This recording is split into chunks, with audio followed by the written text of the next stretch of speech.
Bismillahirrahmanirrahim. Terima kasih. Assalamualaikum warahmatullahi wabarakatuh. Greeting of peace. Salam sejahtera. Dr. Dato, Abdul, ladies and gentlemen, brothers and sisters. I am indeed very humbled to be invited into this forum. I've listened to you half a morning, and I think you know more than I do.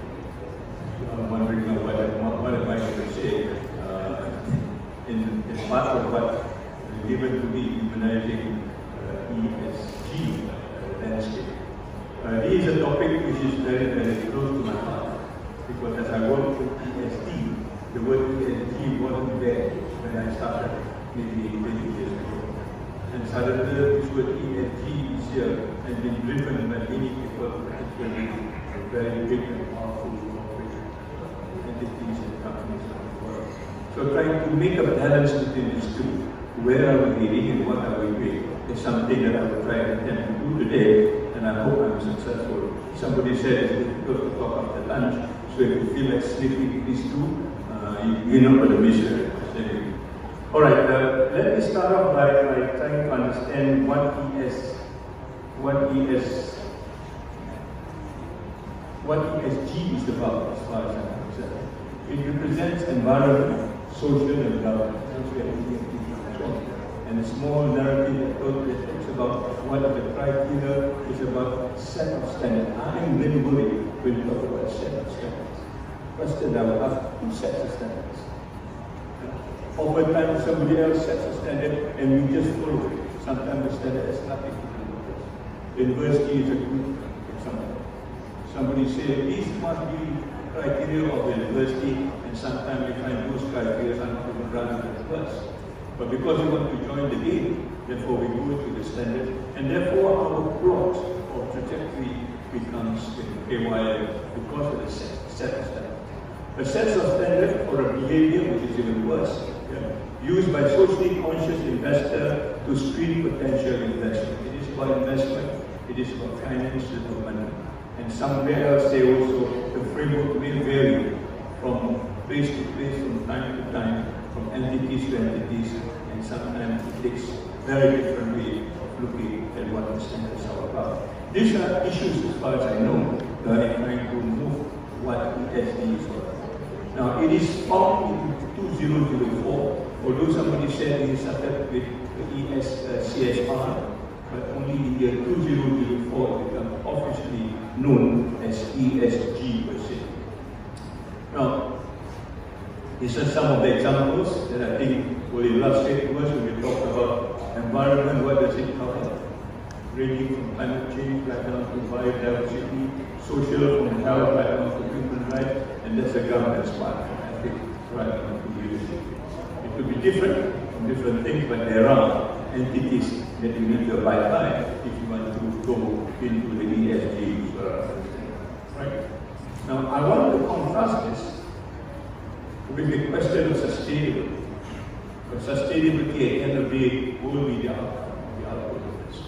So my question will be the ESG in this particular context, sustainable. So what is sustainability in this very context? And we started off in 1987 when the Brundtland report was produced, then by UNESCO, and it talks about sustainable development. The word was introduced then. In Malay language, there is no word sustainable development. Therefore, kita cepat-cepat katakan pembangunan lestari, pembangunan mampan, pembangunan mapan. Pembangunan mampan dan mapan goes into the dictionary in year 2004. In other words, it is not a Malay word per se, it is a translated word. So you go down to the makcik di kampung and tanya makcik mapan ke hari ini? You don't get a stare, you will get. Right? Or the other one is lestari. Pembangunan lestari. And we ask my makcik, lestari ke hari makcik? She looks at me, makcik tak pakai lestari, makcik pakai toolkit. So these are not words that we are used to, and yet these concepts are burdened on them, and we are hoping they will understand this word. So these are issues that becomes important as far as I'm concerned. Like ESG, We've got also 3 dimensions. We've got the environment, we've got the social dimension, but instead of governance, we've got economy. Right? And these are sometimes known as what we call planet, people, and profit, the 3 P's. Now the profit now has been changed to prosperity because profit sounds too aggressive in this particular context. Now, in the year 2005, when ESG was about to be launched as an official name, we already got a kind of a decade for education for sustainable development. I want to emphasize that. Education for sustainable development that will push sustainable development for, meaning there is a kind of a program that tells you what sustainable development is all about. It's just a word thrown to the public and let the public work it out. It is not in this particular case, right? So there are 10 years activities of what sustainable looks like as far as education is concerned, including schools and universities. And it is some of the development that you see when we begin in year 1992, for example, after the launch of the report. By 2005, we've got education for sustainable development until 2014, which is 10 years. But you already see these red dots showing that the kind of improvement. Before that, there is no improvement at all. Hardly no improvement. Because people don't know what it is all about.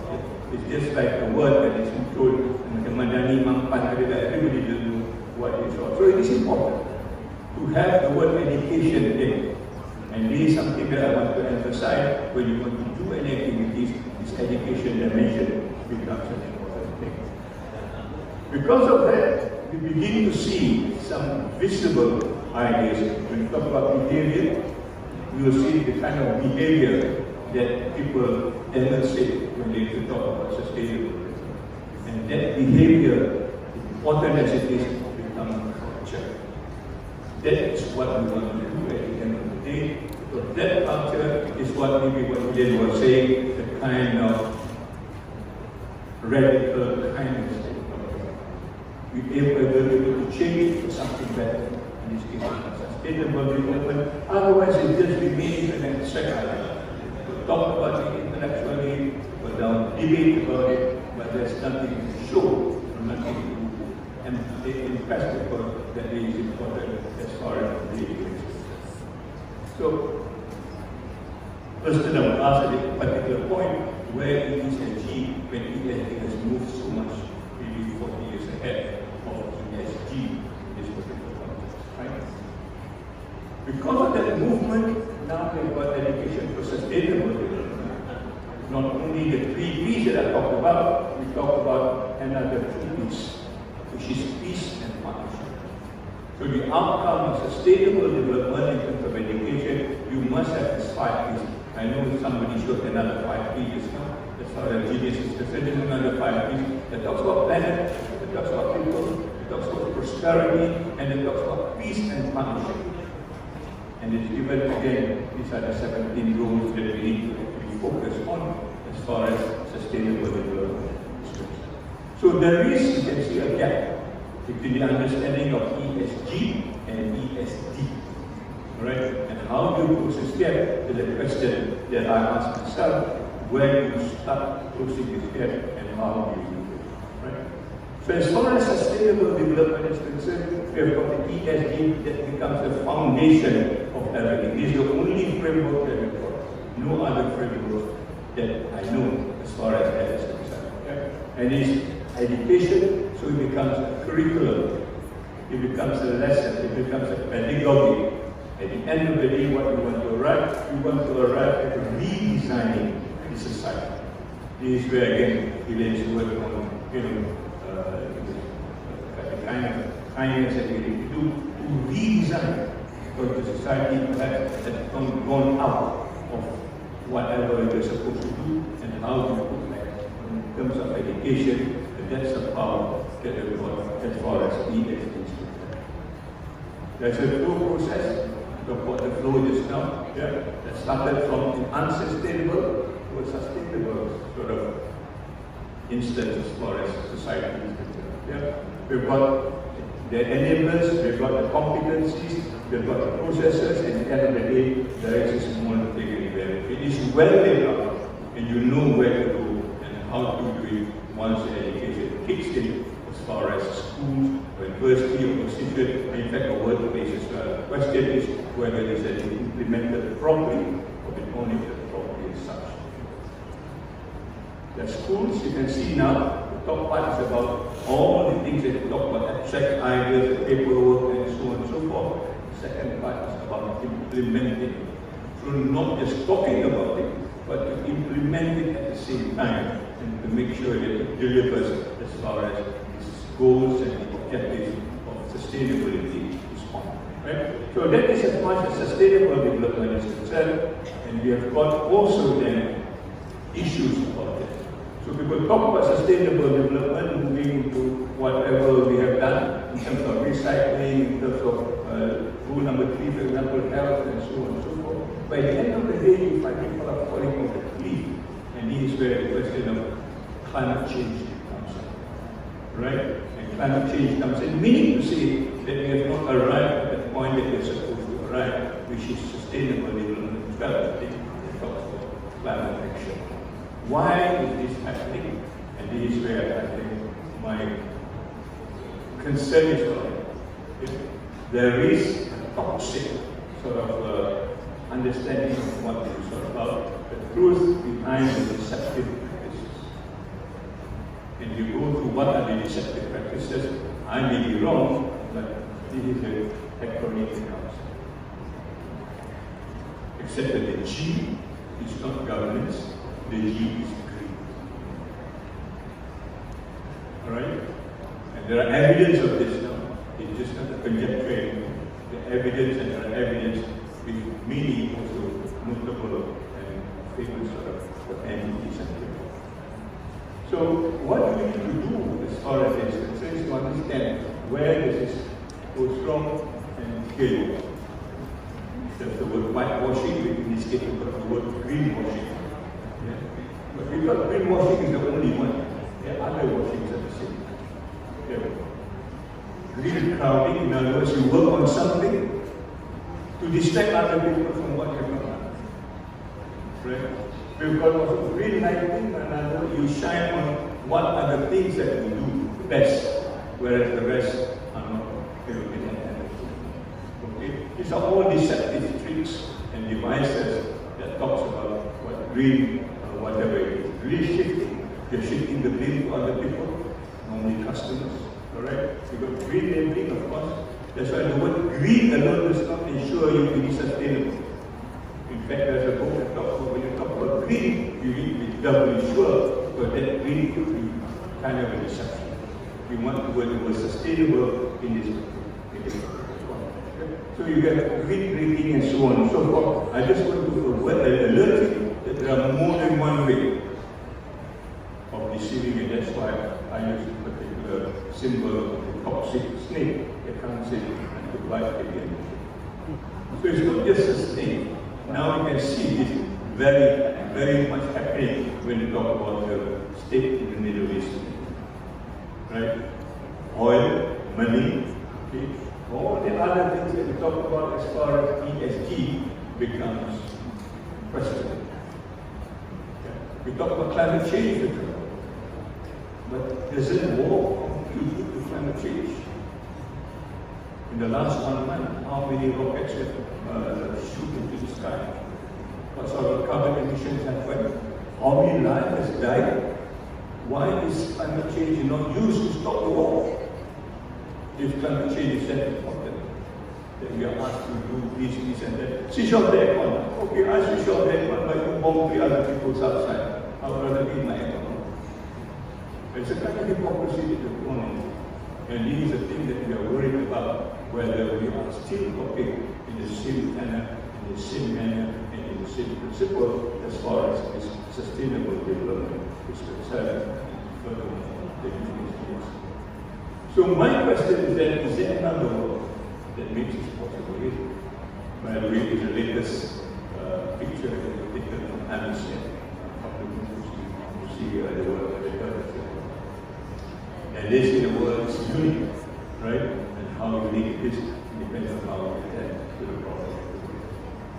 So it is possible to me, but I want to bring another dimension. And that dimension is the ingenious dimension mentioned when we talk about the word sejahtera. For sustainable development, we have now used the word sejahtera as the real label for a substitute for sustainable. Not mampan, not necessarily. These are dictionary words that does not have cultural roots in our midst in this particular context. So what is the language for sejahtera? We talk about humanity. Yeah? I see human, but I don't see humanity. Sejahtera talks about kemanusiaan, humanity, that everybody can be different, but they are equal. It's difficult to understand this. Because we are told that if you are different, you are always equal. 1 and 3 are different, and therefore you are not equal. Here is a concept that we can live together differently, but we are equal, and that is what sejahtera is all about. An example of this will be this. Okay, taxi, a tractor driver, and a person. The quality is when the driver is the kindness that we talked about. I hope also give a share to the driver who is another.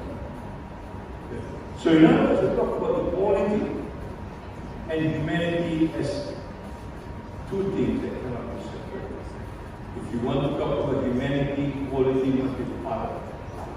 Alright? There's no sense of talking about humanity and everybody and everything else is different. COVID-19 tells us that. When it comes to the COVID-19 vaccination, other countries get better as compared to the lower or the developing countries, global south. Another point is that when we talk about humanity, there must be these elements of humility. And humility is part of our culture. Merendah diri, kesederhanaan, these are all part of the kindness that we talk about sustainability. It must be in.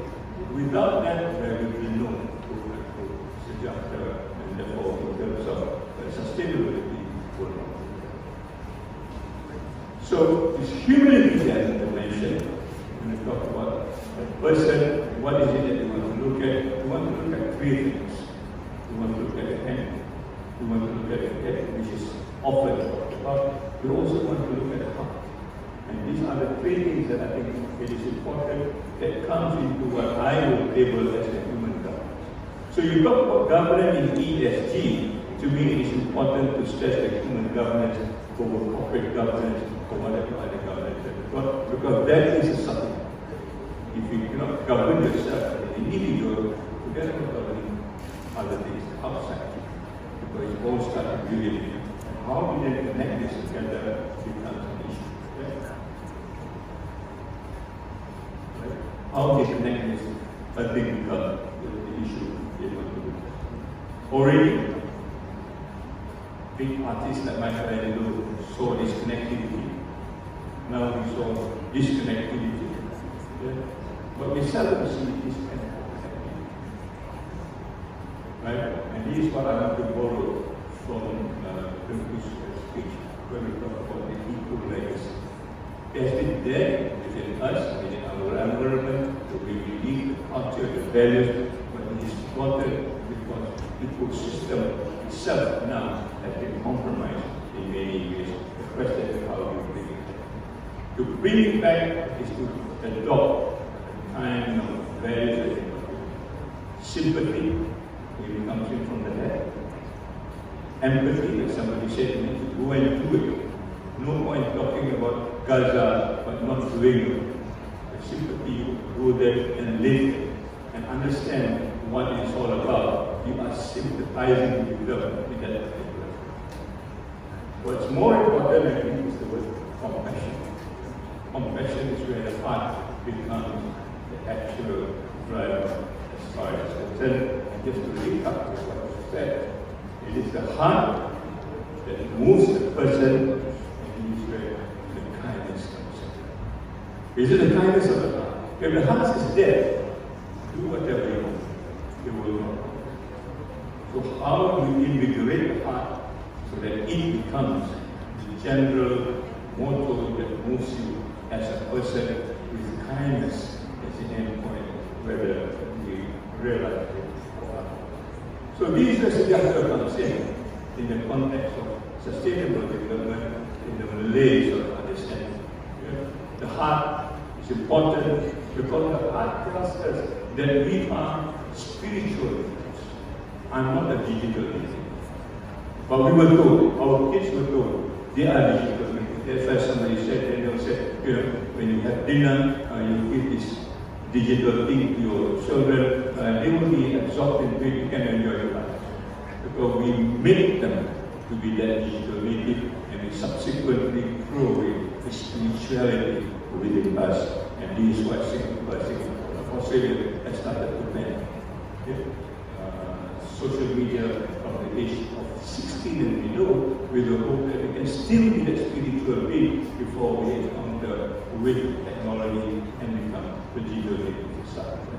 So these are important development as far as I'm concerned, where sejahtera comes in play, because sejahtera then will bring the connection between his hand and the head, and then the heart comes in. Okay? And there are this acronym called SPICES, which is the element of sejahtera that I have no time to go through, but it stands for spirituality, the physical being, the intellectual being, the cultural being, the art, emotional, and all things else, and this is what we call societal being. All these are the multi-layered understanding of sejahtera. So you want to translate sejahtera into well-being, ataupun happiness. Only one dimension in this one. Sebab tu orang Melayu dikatakan berlapis, halus sebagainya, is that level that we need to understand. And where do we learn this? When I was a kid, when my father just looked at me, I know something is wrong. So we need to find what is wrong. Why is this woman looking at me? At a very stage. Now I do that to my child, and he or she will say, why are you looking at me? What's wrong with you? You know? So all these things, when we talk about this, it is culturally impaired. We've thrown away our culture in such because we have been entertained by other ways of understanding who the manusia is or who the human beings are. So to have the human governance, basically understanding that connection with the heart, head. Right? I want to conclude by saying be human. It's easy to say, but it's not that easy to practice it and to live in a way. It's essentially about the state of being of the whole complete person. The statement UNESCO talks about the complete person. Dia tak cakap kepala, tangan, kaki, dia tak cakap, dia kata the complete person. It's the whole person that we need to look at, and which university, which school teaches. We go to schools now, they just teach you a head. Sometimes actually you teach your hand and do something else. Your heart is left out of it. And that's why when we play, they say, kenapa banyak bully ya? Because the only thing they know is how to bully. Because the heart is not educated as such. That's what. Strip of everything else, they are the same. Me and Samsul, they are the same. That's a scholarly education. Otherwise, all of these are connected in the same way, wherever you are, wherever you are. And that is being human in particular side. The whole is greater than the sum of its parts. Right? We need to say that these are the whole person. We can talk about intellectual and the physical side and forgetting about the emotional and the spiritual, which is of course difficult to count, difficult to measure, and nevertheless it is part. Physical and intellectual will be influenced whether you like it or not by emotional or the spiritual. So you have the whole person. Human governance will tell you at the end of the day what have you to relate with other whatever is around you. Your relationship, your community, your environment, and even your other problems that is there. Okay? So human governance is linked to the values of being human and humanity, not just the materialistic techno-economic measures which we are so obsessed with. GDP 9, GDP 2. You cannot talk about GDP. You cannot talk about GNP, gross national happiness. The Constitution of Bhutan says if the government is mandated to make citizens happy, If the government fails to do this, then the government must leave. If you use that as a contribution, I think most government will probably have. But that happiness is more important than GDP, and this is what they are doing as far as their society is concerned. So this is what I meant. The spirituality, the environment, yourself, and all the social things is all embedded in it. It's better to realize it. That I think where you think about the culture dimension, the societal dimension, the political dimension, and the economic dimension. I separated the eco economics. But it's not really the normal economic that we talk about. It is economic that depends on the environment and and all this I think will have to follow the recipe that I mentioned to you about the spices. And we start with spirituality first. We don't have the spirituality, the rest will be a while, and you do not know where this everything is. So Sujata becomes part and parcel, and that will be the point that you want to add. And this must be the state of practice. Keseimbangan, kesejahteraan, pasal it's already there within us, except we have to realize it, because the set of stats for examination, for education, is set by somebody else, maybe following the rest as far as I can see. So how do we bring the heart and the head is a major issue now when you talk about mental health, when you talk about social, emotional problems. All the disturbances now needs to connect these two. And the only way to do it is to start learning how we can bring this together. Okay? Al-Ghazali has mentioned this in a very precise way, so that at the end of the day, the Sujata becomes a culture that you talk to you about as far as and where do I put ESG? I would say that ESG in this particular context is a very dehumanizing, reductionist approach in setting standards that are not connected with the total parts of the whole, right? And it's not even holistic.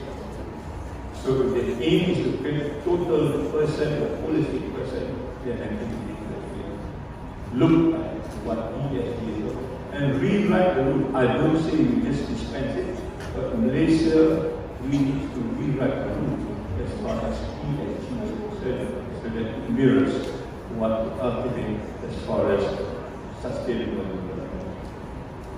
So I would want to conclude by saying this is where we started off. And this is where we understand it. There is one way. Now, when you want to talk about humanizing education landscape, we need to relook at it again. In this particular case, we really need to look at the governance again, whether these are sufficient enough for us to bring in sustainable values as far as the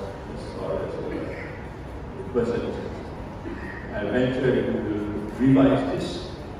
Okay, one suggestion in terms of talking this about leadership, to be more specific what sort of leadership.